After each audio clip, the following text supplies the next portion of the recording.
el versículo 23. Y dice así la palabra del Señor.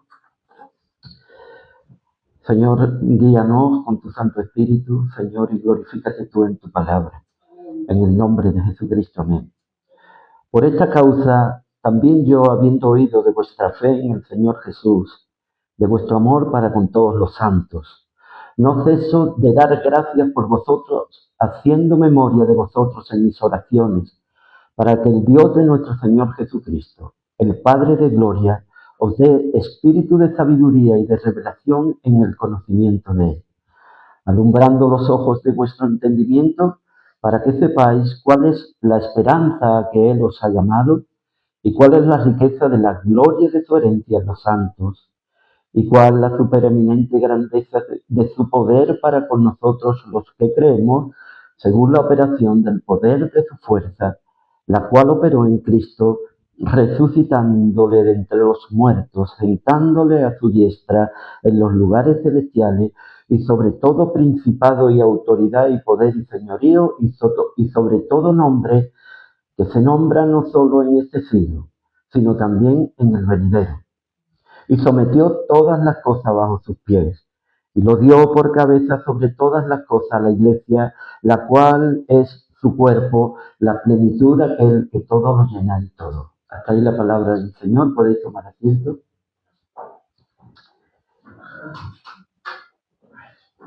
En una familia pudiente, donde esta mujer era viuda y no tenía descendiente, era una mujer muy devota. Acostumbraba a leer la palabra del Señor y a ir a la iglesia. Y estaba continuamente orando a Dios por las peticiones que le hacían y además por las necesidades. Aparte de que era muy devota en la lectura y en la asistencia a los cultos, esta mujer también era una persona que con sus bienes podía ayudar a los demás. El final de sus días llegó y la tuvieron que llevar y dejó un testamento. Dejó todo su dinero a las personas que más lo necesitaban, y eran situaciones de comedores y hospicios donde estaban ayudando a las personas que habían abandonado a sus hijos y estaban allí siendo educados y llevándolo adelante. Esta mujer tenía allí a una señora que estaba con su hijo, y estaban ellos allí también cuidándola, y estuvieron muchísimos años cuidándola. El momento que tuvieron que abrir el testamento, vieron que lo único que le pudo dejar a esta familia es una carta, donde ponía esta carta que el mejor y mayor tesoro lo encontrarían en la palabra de Dios. Nos podemos imaginar a personas que no tienen conocimiento de la palabra de Dios lo que puede surgir esto en sus corazones. Rondaban, ideas que no llevaban a nada, sino todo lo contrario, a una amalgama de amargura, de un sinsentido después de haber estado, aunque sirviéndole, pero estando allí cuidándola. Y no le encontraban sentido a lo que ellos habían heredado. Pasaron los años y esa Biblia estaba llena de polvo, y allí estaba porque le dejó el lugar a ellos allí en su casa. Y al cabo del tiempo llegó el momento de que esa mujer falleció también, la asistente, la que cuidaba, la que estaba allí en la casa. Pero pasado el tiempo, su hijo vio esa Biblia y se acordaba del tesoro tan grande que Dios le había dejado por medio de esta mujer, la palabra de Dios. El hijo, en su curiosidad, llegó a abrir la Biblia para ver este tesoro tan hermoso. Dentro de la Biblia había una carta donde le revelaron un gran tesoro que había estado acumulando durante muchísimos años toda su familia. Formaba parte de un cobre lleno de esmeralda, un cobre lleno de piezas de oro, que lo tenían escondido allí en la misma casa y que le daban la oportunidad de poderlo tomar para él. Y se dio cuenta de que allí había un gran tesoro. Pero además, este joven pudo encontrar el verdadero tesoro de su vida, porque Dios le habló de tal manera que quebró su corazón y pudo conocer a Cristo. A veces la falta de conocimiento,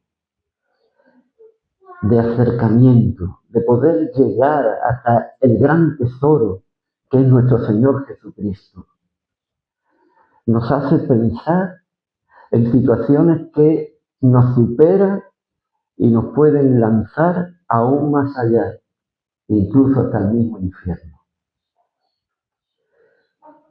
Este joven se dio cuenta de que allí había un verdadero tesoro, aparte del gran tesoro, y no había ningún engaño en esta mujer. Esta mujer le dijo: toma la Biblia y en ella encontrarás el mejor tesoro para tu vida. El hijo encontró ese tesoro, pero lamentablemente la mujer no. Encontró el tesoro físico, pero encontró el gran tesoro, que es conocer a Jesús. A veces esto es lo mismo que puede estar viviendo la iglesia. El desconocimiento del gran tesoro de Dios que ha dado. Y por falta de intimidad, por falta de conocimiento de esta persona que es nuestro Dios revelado en nuestro Señor Jesucristo, estamos viviendo situaciones en las que nos superan e incluso nos pueden lanzar más allá, hasta el mismo infierno, por no confiar en Dios. Por lo tanto, vamos a meditar en esta palabra que nos habla de un espíritu de sabiduría y de revelación. Porque esto es lo que necesita la iglesia. Conocer este espíritu de sabiduría y este espíritu de revelación que lo da Dios para que lo conozcamos a Él.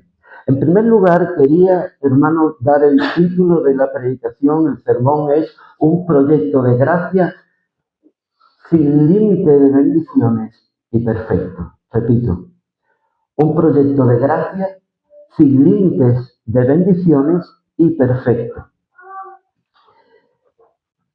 El tema es la iglesia, el que se habla aquí. Pablo está hablándole a la iglesia, que es el cuerpo de Cristo. Y es esta carta precisamente que Pablo nos muestra el propósito soberano de Dios para establecer la iglesia en su plan redentor.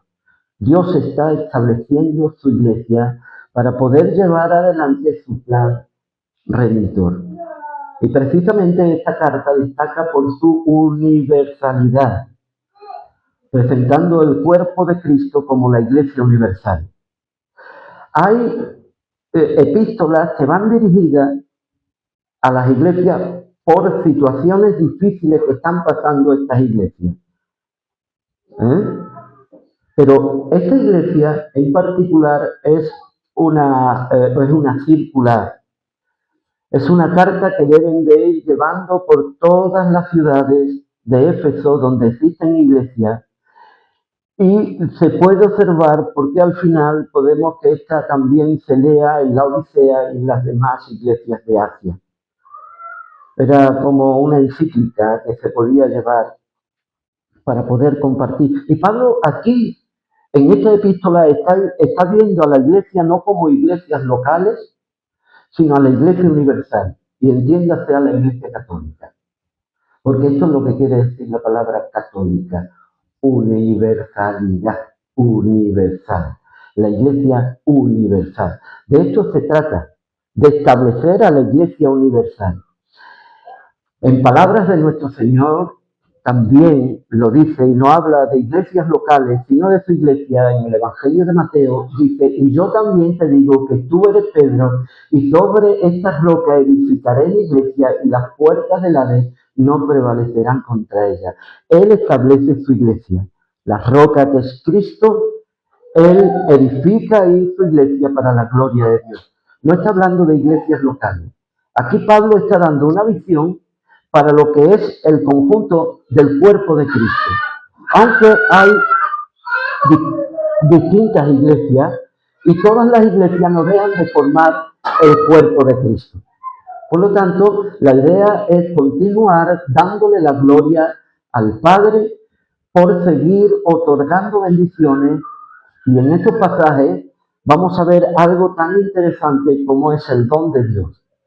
Dios está otorgando y Dios es aquel que da toda dádiva buena, todo don perfecto, que dice Santiago, viene de Dios, del Padre de las luces. El propósito de este regalo o de estos dones es alumbrar, poder traer luz a los ojos del corazón, del conocimiento, del entendimiento, para que nosotros podamos experimentar las bendiciones de Dios. De esto trata esta epístola. Por lo tanto, cuando nosotros leímos la semana pasada lo que estuvimos viendo durante 2 semanas, que son las bendiciones de Dios en los lugares celestiales en Cristo, el texto que hemos leído, el versículo 15, dice, por esta causa también. Y la causa es la bendición espiritual. La causa por la que Pablo ora es porque ya han sido bendecidos por Dios. Están en un lugar preeminente. Y en este lugar podemos ver, hermano, la base de la oración. El versículo 3 dice que están bendecidos con toda bendición espiritual en los lugares celestiales. Y todo es para la gloria de Dios. Y en lo que estuvimos compartiendo nosotros el otro día, está destinado desde la eternidad por el Padre. Fuimos escogidos por el Padre. Había sido mediante nuestro Señor Jesucristo, fuimos redimidos por Cristo, por su sangre, y había sido aplicada por el Espíritu Santo, habiendo sido sellado por el Espíritu Santo. Entonces, lo que estamos viendo en este trabajo de bendición es la Trinidad obrando en la redención del hombre, en la redención de la humanidad. Este es el plan de Dios establecido desde la creación. Creación caída, gracia de Dios y nueva creación. Arrepentimiento, gracia de Dios y nueva creación. Y esto es lo que el Señor va haciendo por medio del Padre, por medio del Hijo y por medio del Espíritu Santo. Y era algo que la iglesia tenía que entender. Podían llegar a comprender de que la obra del Señor había sido tratada antes de la fundación del mundo por el Padre y había tomado a su Hijo Jesucristo en propiciación por nuestros pecados y nos había sellado con su Espíritu Santo. Ahora bien, llegamos, hermanos, a la petición o la apelación. El texto nos dice, habiendo oído de vuestra fe y de vuestro amor para con todos los santos. Y este es el testimonio, lo que ellos podían acreditar. Lo único que a ellos lo hacían verdaderamente cristianos eran 2 cosas. Era la fe y el amor. Porque no existe otra cosa para acreditar a una iglesia. La fe y el amor.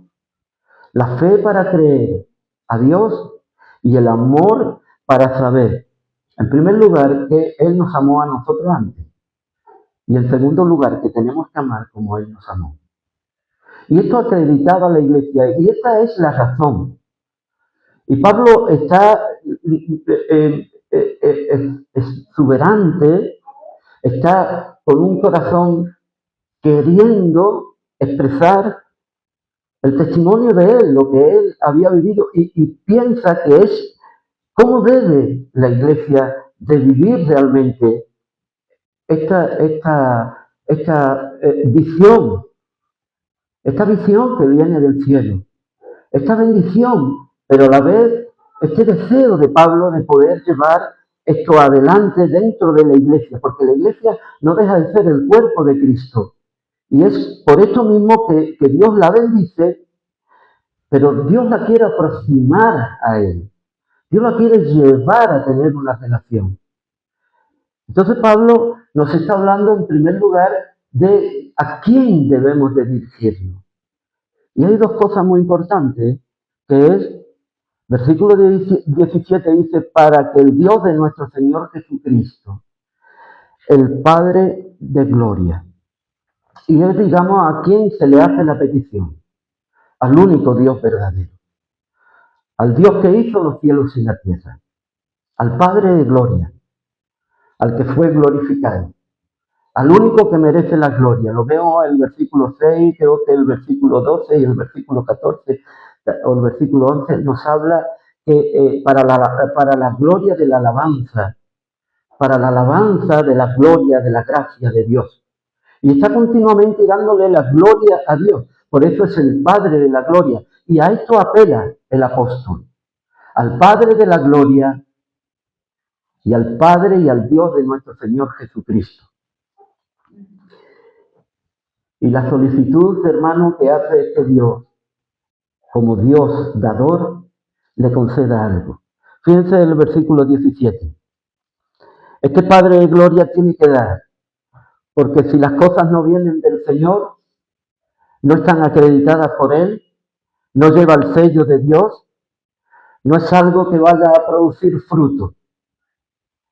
Puede traer conocimiento, pero si el sello no viene de Dios, si la garantía no la tiene Dios, si el legado de todo esto no viene avalado por el Señor, no tiene, digamos, el gusto de poderlo incluso ni compartir.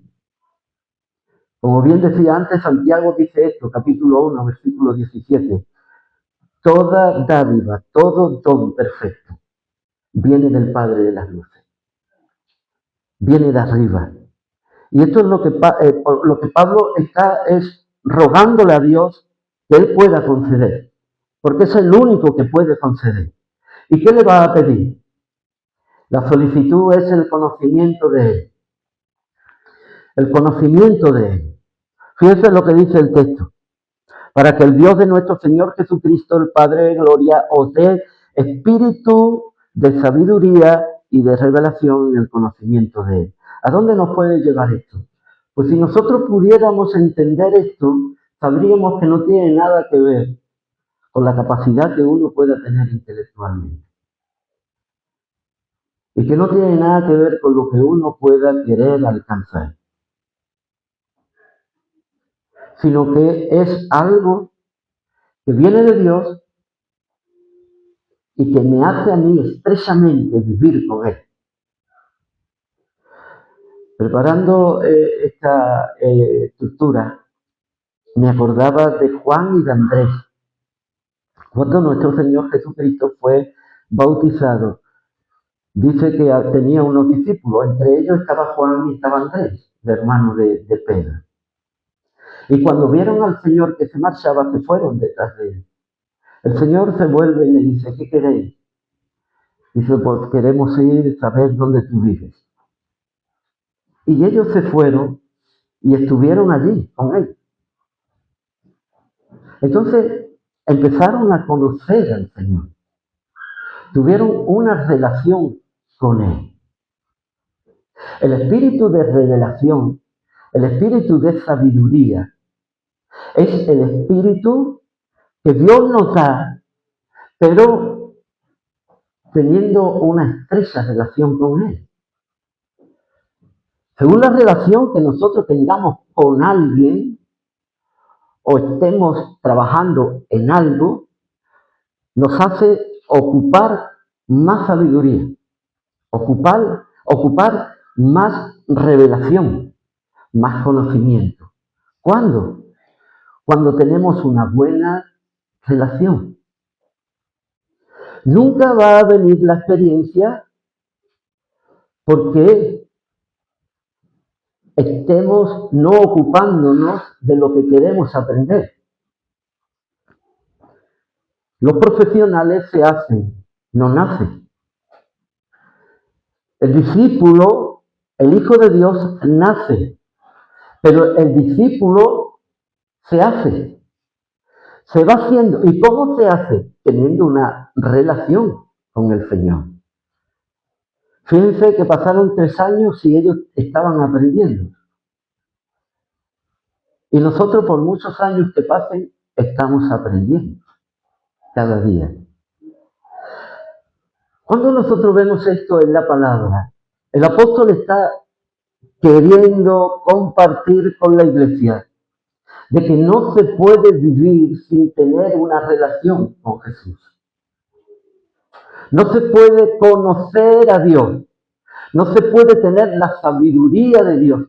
No se puede tener la revelación concebida o la revelación alumbrada en nuestros corazones si no tenemos una relación. Ahora, con esta explicación, si leemos el texto, nos vamos a dar cuenta que no es ninguna quimera, que no forma parte de aquellos que están única y exclusivamente estudiando la palabra de Dios. Porque incluso las personas que han nacido de nuevo, en ese mismo instante, con una relación, con una comunión muy íntima con el Señor, Dios le puede revelar cosas que a personas con mucho estudio y no tienen relación con Dios, les son ocultas. ¿Por qué? Porque por medio de la relación viene el conocimiento. ¿Cuántas veces nos han preguntado a nosotros y nos han dicho, ¿usted conoce a Cetanito?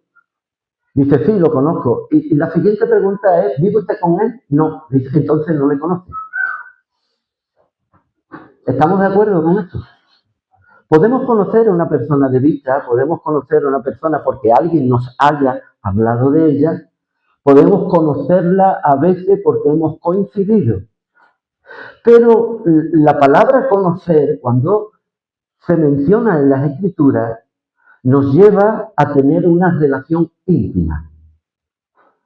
No es un conocimiento de oída ni de que nadie me hable. Muchas veces se predica la palabra de Dios y podemos estar oyendo de alguien.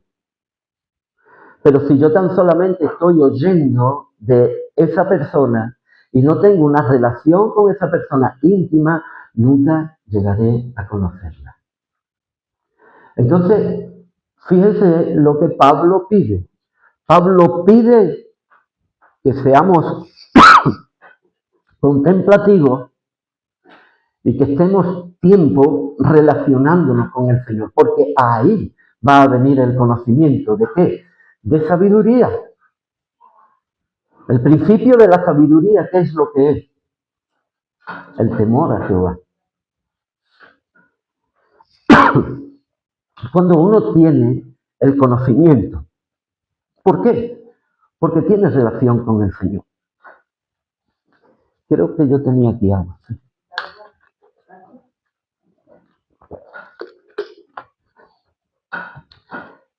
Para que el Dios, versículo 17, para que el Dios de nuestro Señor Jesucristo, el Padre de gloria, es Él a quien tenemos que pedirle, pero es Él quien da.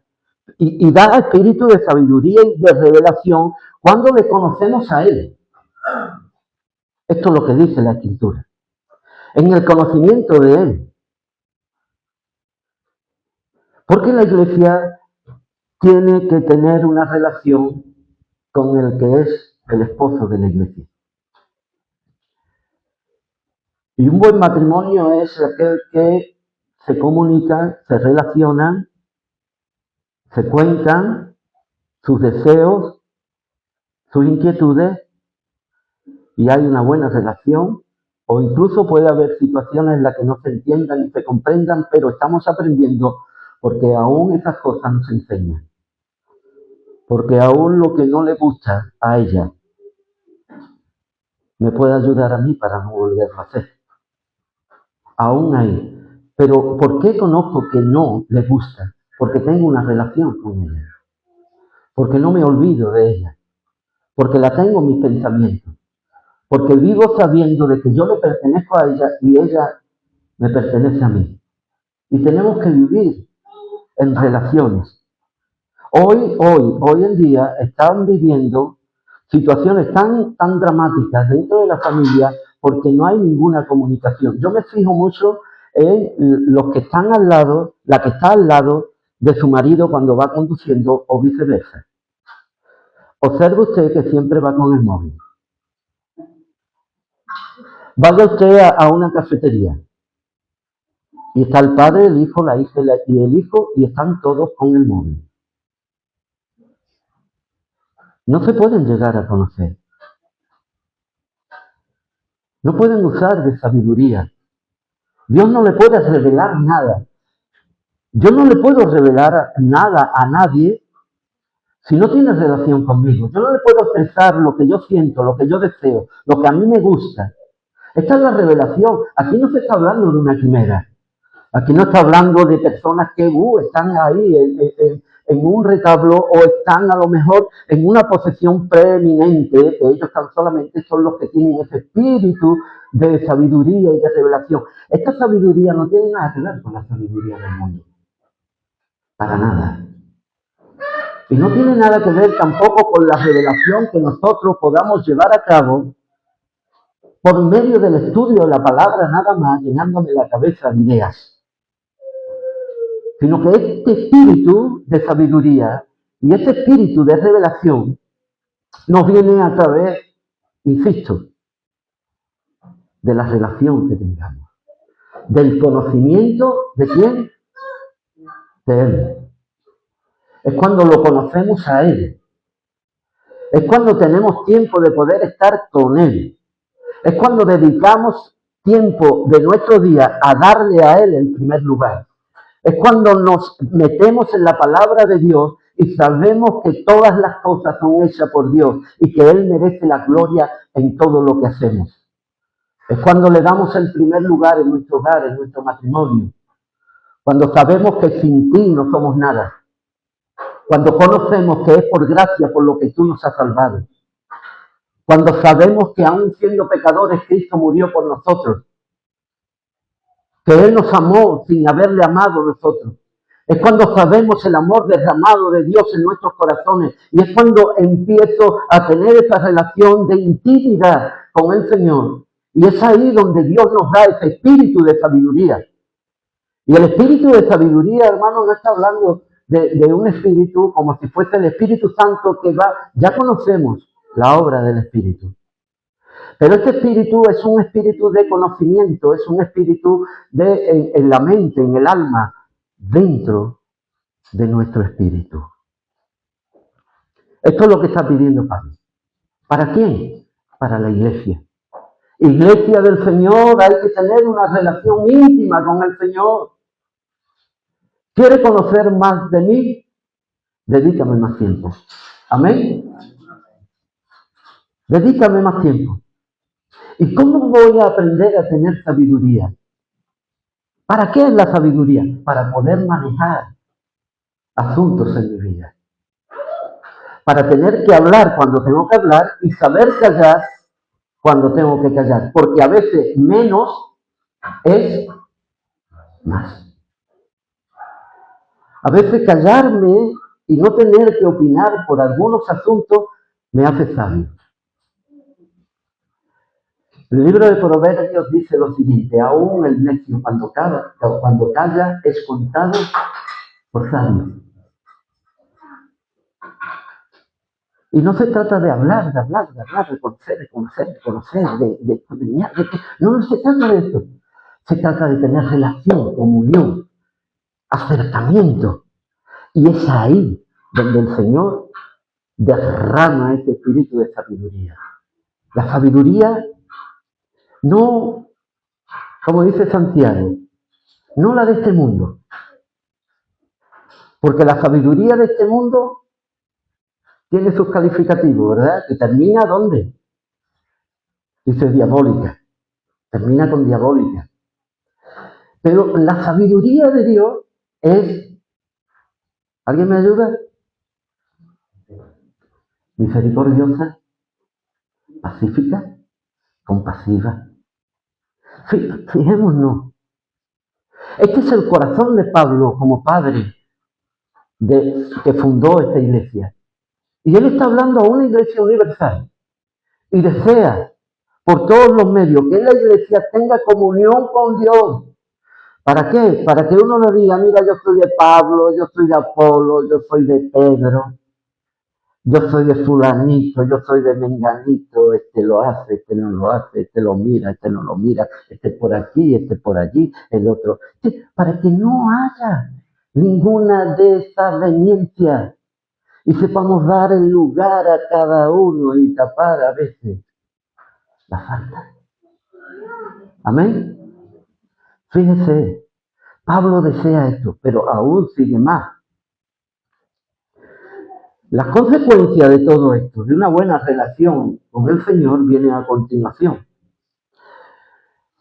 Versículo 18. Alumbrando los ojos de vuestro entendimiento.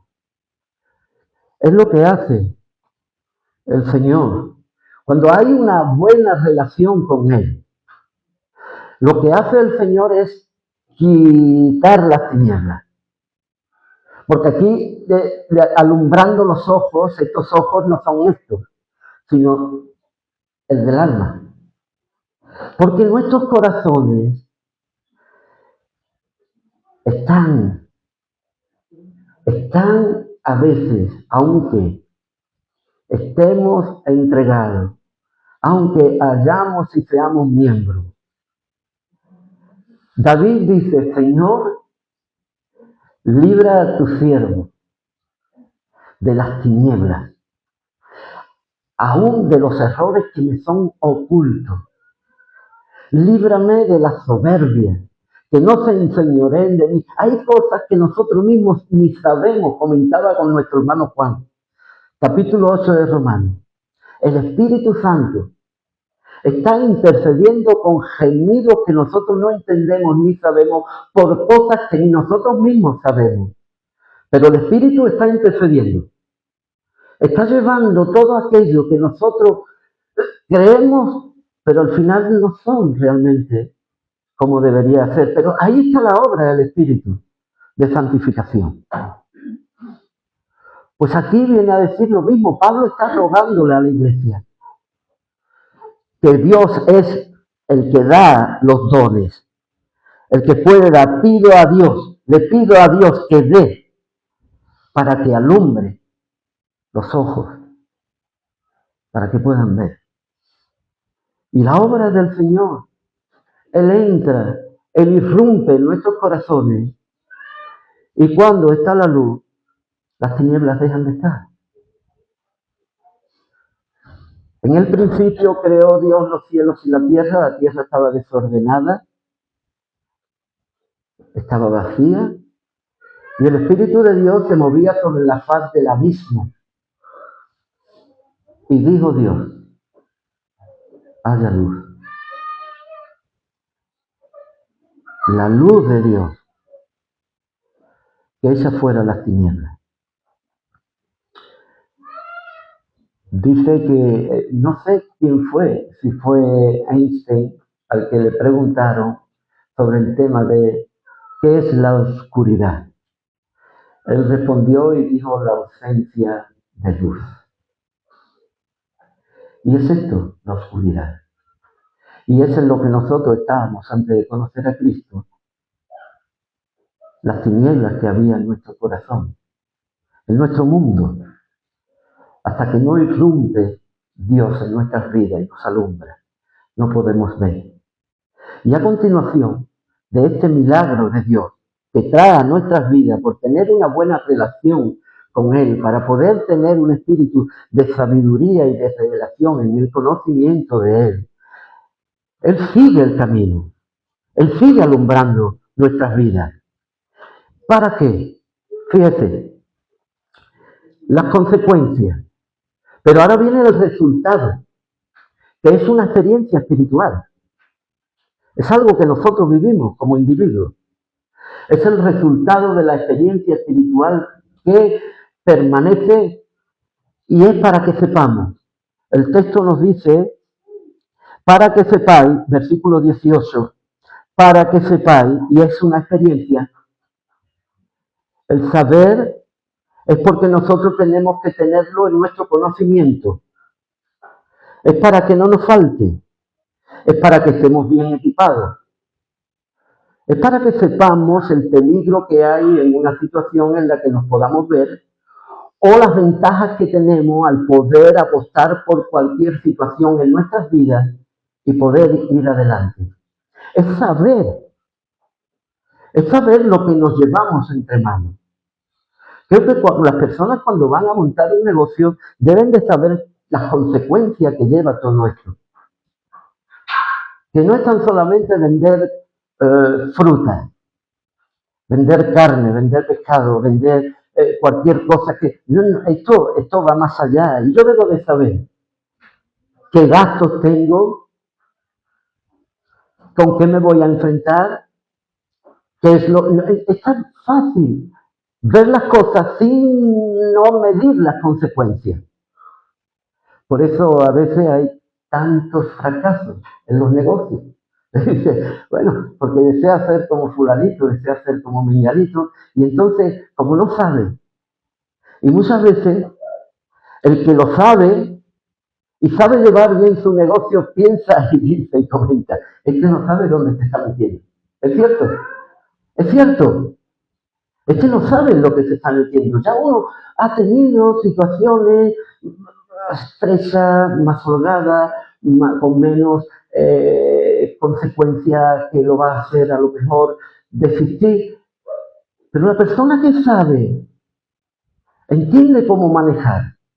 Entonces, fíjese hasta dónde está tratando Pablo por medio del Espíritu a la iglesia. Y Pablo lo que quiere es que la iglesia experimente y sepa, lo sepa, que no tenga que depender de nada ni de nadie, sino que tenga que depender de la obra de Dios en su vida, evidentemente conectado como miembro de Dios al cuerpo de Cristo, evidentemente, sin abandonar ese pensamiento. Pero como una forma individual, diga usted que cuando si estuviéramos en cualquier lugar y no hubiera una iglesia y estuviésemos nosotros solos, tendríamos que depender tan solamente nosotros de lo que estamos aquí aprendiendo. La iglesia se siente sola en este mundo. Imagínese usted que nosotros tenemos que conocer esto como si nada ni nadie hubiera en el mundo.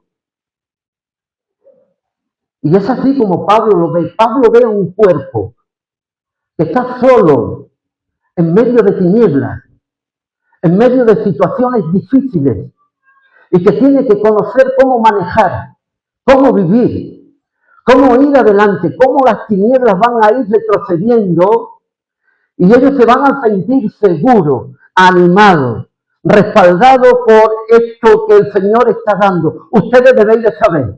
Amén. Debéis de saber para que nadie os engañe, para que podáis vivir firme, para que la iglesia no sea engañada. Debemos de vivir una vida en comunión con Dios, sabiendo que debemos de usar de sabiduría la revelación del conocimiento de Dios en nuestras vidas.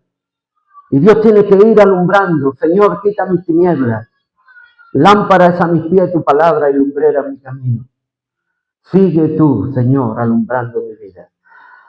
Ahora bien, aquí está el resultado de esa oración y es una vida francamente espiritual y también es una vida experimental que nosotros estamos viviendo cada día. Para que sepan. Lo primero que debemos de saber es cuál es la esperanza de su llamamiento. Lea conmigo. Dice,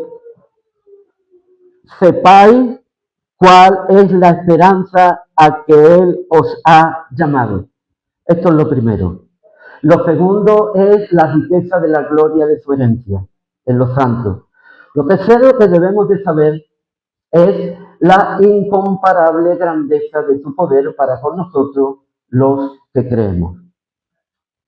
Y a la vez, esta supereminente grandeza de su poder para los que creen en Él. Hay 4 cosas muy importantes, 4 ilustraciones de poder. Conocer el poder de Dios, pero a la vez Pablo va a dedicar tiempo para que nosotros veamos en qué consiste el poder de Dios. En primer lugar, ese poder consiste en que Dios resucitó a su Hijo de entre los muertos. Fue el poder de Dios quien resucitó a su Hijo de entre los muertos. Fue el poder de Dios quien lo ascendió a los cielos. En tercer lugar, fue el poder de Dios quien sometió a todos y cada uno de los poderes debajo de los pies de Cristo. Y en cuarto lugar, fue el poder de Dios que Él constituyó a Cristo como la cabeza sobre todas las cosas para la iglesia. Y ahí está el poder de Dios. Entonces, ¿yo qué debo de saber? En primer lugar, ¿cuál es la esperanza de mi llamamiento? ¿Yo qué es lo que espero en este mundo? ¿En quién estoy esperando? ¿O qué estoy esperando? ¿O qué esperanza tengo? ¿No? La epístola a los Colosenses dice que Cristo es nuestra esperanza de gloria. Amén. Pero también nosotros estamos esperando, valga la redundancia, la esperanza bienaventurada, y es que el Señor venga por su iglesia. Dios nos ha llamado, pero nos ha llamado con esperanza. Cuando nosotros leemos la epístola del apóstol Pablo a los Romanos, capítulo 4, está hablando de Abraham. Datos. Abraham.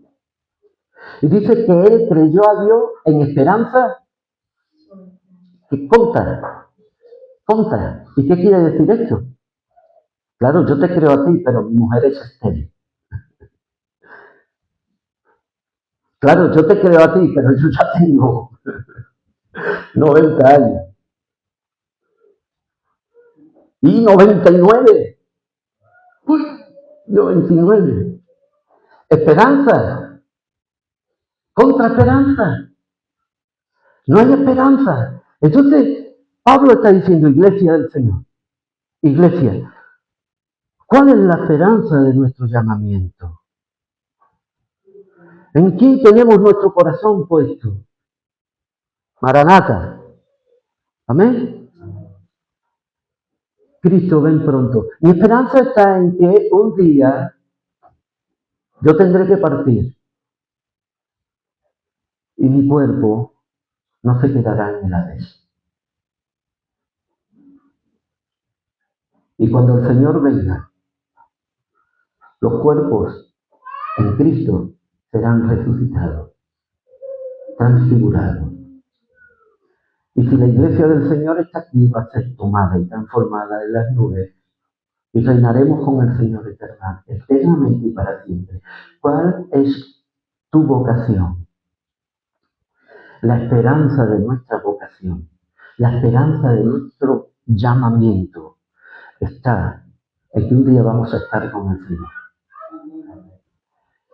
Así tiene que vivir la iglesia. La iglesia tenemos que vivir que aunque nos falte cualquier cosa en esta vida, nada tiene comparación con el día glorioso en que el Señor va a venir por nuestras vidas. Pedro lo dice de esta manera: no os alentéis, dice, si por un breve espacio tenéis que ser atribulados. Porque esta tribulación, así parafraseando, no tiene nada que ver con la gloria venidera, ¿no? Más o menos dice esto. No tiene nada que ver con lo que estemos sufriendo. Por eso debemos de saberlo. Aquí no hay nada mágico, hermano. Aquí no hay nada superlativo en el que los miembros que no tienen un ministerio no puedan entrar, todo lo contrario. Aquí involucra a toda la iglesia. Pablo está orando por la iglesia, por cada miembro, pero como un cuerpo, debemos de saber, amén, debemos de saberlo, La esperanza que hemos sido llamados. En segundo lugar, la herencia. Piensa en la herencia. Piensa en el tesoro. Piensa en lo que somos y en lo que vamos a hacer. Somos herederos y coherederos. Pero aquí no apunta a lo que yo voy a heredar, sino a lo que soy para Dios. Herencia, especial tesoro del Señor. Aquí no es tanto lo que yo voy a hacer como coheredero. Porque cuando nosotros estamos hablando en la Biblia no tiene nada que ver con lo cotidiano, con lo que nosotros pensamos en este mundo en el que vivimos, occidental. Sino que el pensamiento hebreo está señalando a un pueblo que es herencia de un Dios. Y lo dice el texto. ¿Y cuál dice? ¿Y cuál es la riqueza de la gloria de su herencia? La herencia en los santos, en ellos está mi complacencia. En ellos.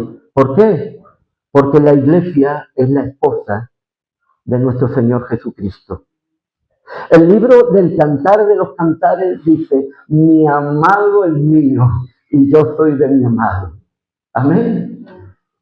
Hay una relación de herencia de unos con el otro. Puede significar esto también, pero qué hermoso es saber que somos herederos, pero también somos la herencia del Señor. Amén. En esto pensar. En esto pensar. En tercer lugar, es la incomparable. Es que aquí hay tantas palabras para poder expresar el poder de Dios que se acumula, como cuando uno, por ejemplo, está recogiendo, vamos a un campo y queremos coger patatas, ¿verdad? Y nos da y dice, venga ahí recogiendo y estamos viendo las patatas y vamos recogiendo. Y esto no se termina, es que no hay expresión. Fíjense lo superlativo del poder de Dios. ¿Cómo puede explicar el Señor su poder? ¿Cómo puede el omnipotente poder dar a expresar a una mente finita? ¿Cómo puede el que lo es infinitamente trasladar su poder a una mente que a veces no comprende por qué el hermano se ha ido y no me ha saludado? ¿Perdona? ¿Cómo puede traer Dios una superlativa grandeza a una mente tan pequeña? Fíjate los calificativos que utiliza. En primer lugar, dice supereminente. Es como, yo lo estuve mirando en el griego, es que cuando una persona traspasa los límites o los récords. ¿Habéis visto cómo es esto Guinness? ¿Cómo es? El récord Guinness, ¿no? El récord Guinness. El récord Guinness es que lo ha superado. Lo ha superado. Esta palabra viene a decir lo mismo. Alguien que ha superado un récord, que está por encima de todo, que ha trasladado la masa que ha tirado, la jabalina, todo eso, ha roto, esa es la palabra, ha roto el récord. Esa es esta palabra, supereminente grandeza, superlativa grandeza. ¿Y cuál? Para con nosotros los que creemos, y ahora hay otra palabra aquí, que no es lo que yo crea, que no es lo que yo sepa, sino es según la operación. Y esta palabra se va mencionando en toda la epístola, según su gloria, según su poder, según su manifestación que fue en Cristo, según su riqueza, porque el Señor lo hace todo no a nuestro nivel, sino al nivel de Él. Él lo lleva tan alto para que nosotros pensemos que tenemos que mirar para arriba y no mirar para abajo. Porque las cosas de Dios no las podemos comparar con las cosas de aquí, de la tierra, sino con la superlativa grandeza de Dios, que es inalcanzable. Señor, yo sé que yo no puedo, pero tú puedes. Dios mío, yo sé que esto está así, de esta situación, no alcanzo, pero yo sé que tú lo alcanzas. Entonces la supereminente de su grandeza y de su poder, según la operación, madre mía, del poder de su fuerza. De nuevo, fíjense cuántos calificativos para anunciar el poder de Dios. Vale, ahora pensamos en el poder de Dios. ¿Ha pensado usted en el poder de Dios? ¿Amén? Creo que no, porque veo que no está ahí donde tenemos que estar. Porque esta palabra es para la iglesia, es para nosotros. Entonces, yo entiendo que es tan grande el poder de Dios que a veces ni me detengo a pensar. Pero si yo no estoy pensando en el poder de Dios, estoy pensando en mi poder. Si yo no tengo mi pensamiento en lo que es más importante, mi pensamiento está en otro lugar. Porque nuestros pensamientos tienden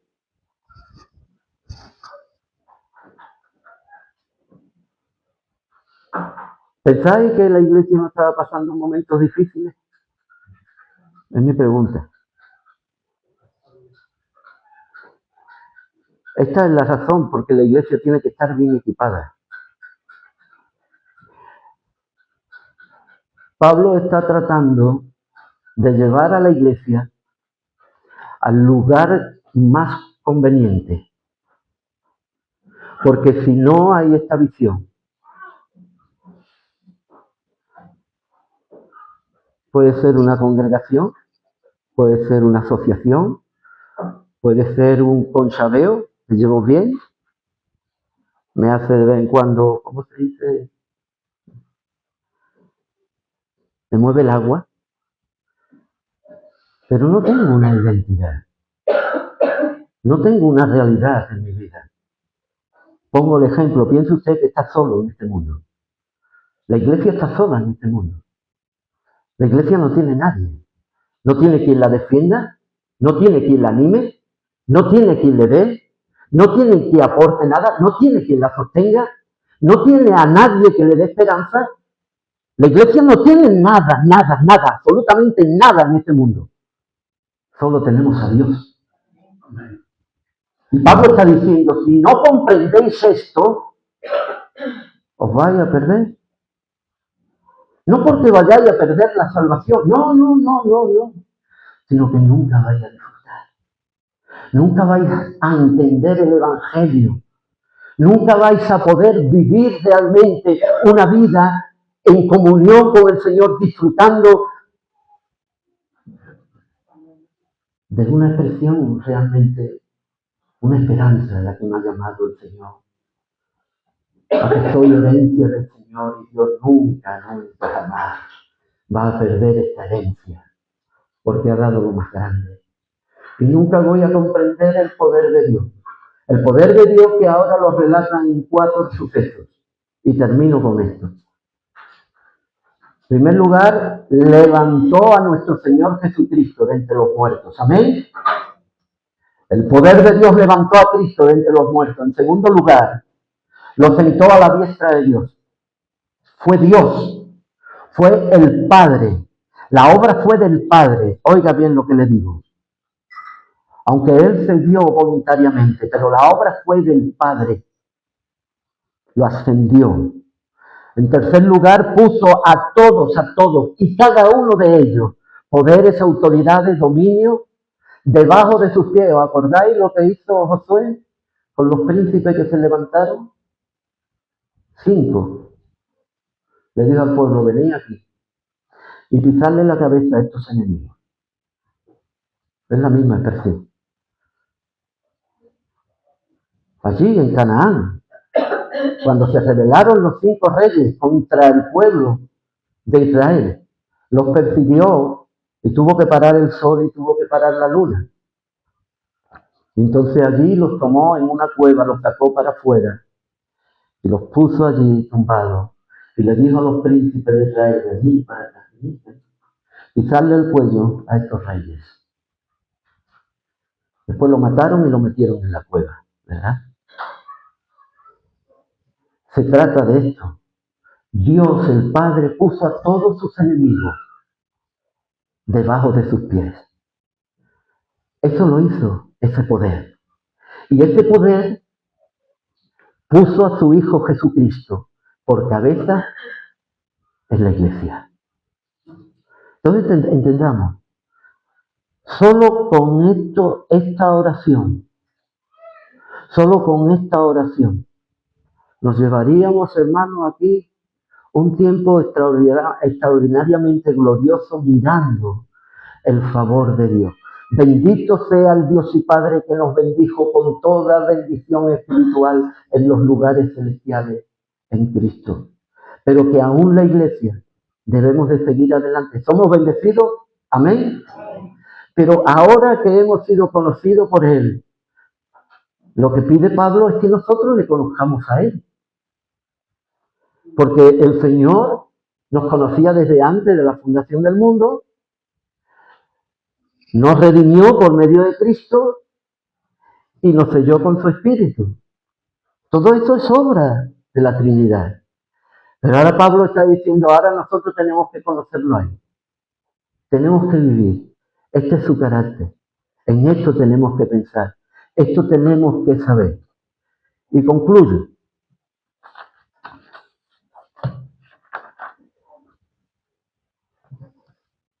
La fe,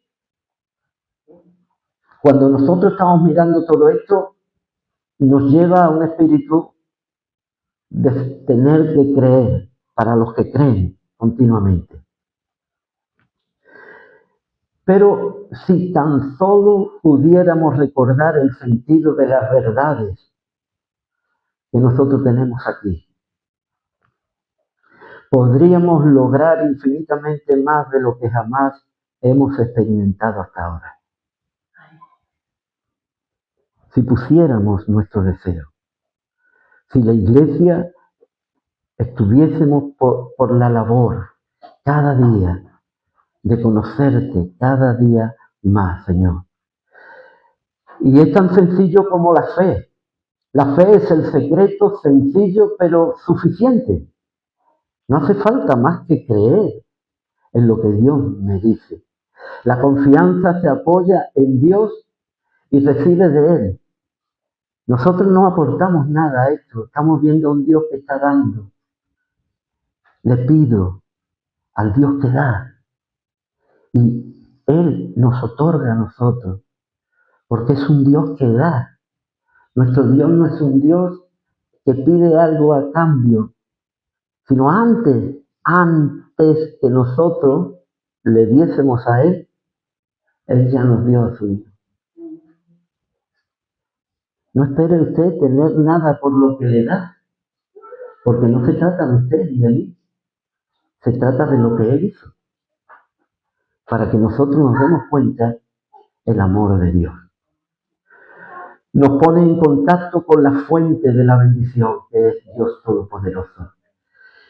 Y en unión con encontrarnos, iluminarnos espiritualmente y discernir y experimentar el poder. Experimentar en nuestras vidas. Y no estoy hablando de tener sensaciones. No. Es que yo he sentido, es que mira, no veas. No. No tiene nada que ver con las cosas del Señor.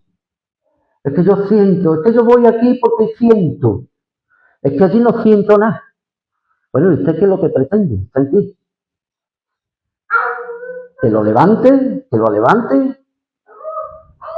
¿Y usted qué quiere? ¿Un espectáculo en la iglesia? Pues empiezo a llamar a personas que griten, que salten, pero que no hablen la verdad de Dios.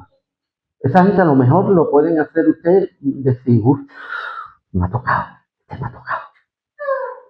No se trata de eso, se trata de experimentar en el alma, experimentar en el corazón, poder saber que Dios está por su iglesia, que Dios equipa su iglesia, que Dios está atrayendo hacia Él para que nosotros experimentemos en el alma y podamos tener un encuentro personal con Jesucristo que todo lo cambia.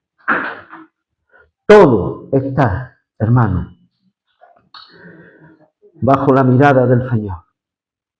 Y todo está para la gloria de su nombre. Que poco sabemos y que cuánto podríamos, hermano, y debemos de saber. Pero que poco se sabe. Que pocos somos. Y yo hablo por mí. ¿Y cuánto debería de ser? Y qué poco hacemos. ¿Y cuánto debería hacer yo, Señor? Saber de ti, ser de ti, Señor, y hacer para ti. Que Dios bendiga su palabra. Vamos a pasar a la comunión. Nuestros hermanos pasan adelante.